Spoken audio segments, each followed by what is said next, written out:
Good morning, Ghana peoples, Ghana mine, Ghana mrantie. Me pesa me ne mo che asembi ene anopai na me bisa ye ho question bi.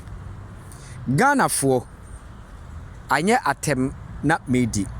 Aya na me bisa ye tiasefo one tia manfo ana sesen ne se enti yadwene ekọ akiri. Nyansa ewo yetim. Ghana DNA yesusu fa yabrabo ho. Adepa beba ye manim nie. Die ntima adepa entime ma ye manim. Efise yadwene adwene ntientia. Ghana yadwene adwene ntientia. Die ntima make sa asem no.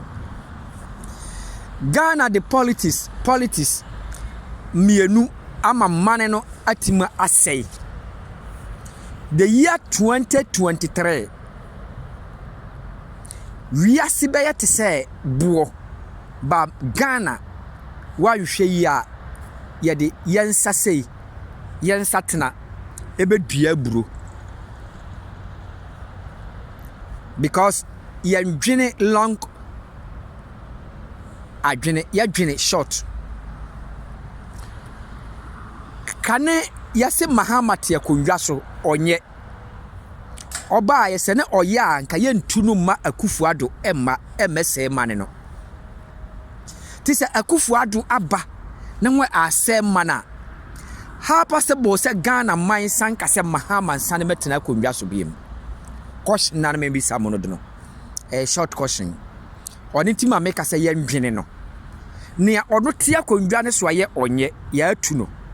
Se ye sesa na se bi aba na onya ye sankofa de ye onye no se ometena kondwa ne so biem oye papa nka ye yi ni fra kondwa ne so Ghana fo mrantie ne mabawa mom ye ndwene nko akiri ne ye ya ye se mwa mprako mompe nia ebetima boa na momfa ne se kondwa ne so na nipa ni nyamesome metena ne mu na omompaye se ne Solomon bompaye bisa awurade no na awurade mani ne ndie na onfa nsesa mane wate na Ghana man apart from Nyankopon no betima sesa no anye nipa nti mompenia obetim abompaye se awurade mani ne ndie ne nyansa na onfa nwuru man Ghana ne ya meka kire mu adono wo abetime nka opa kan ya obeka ma kire nyansa se nwo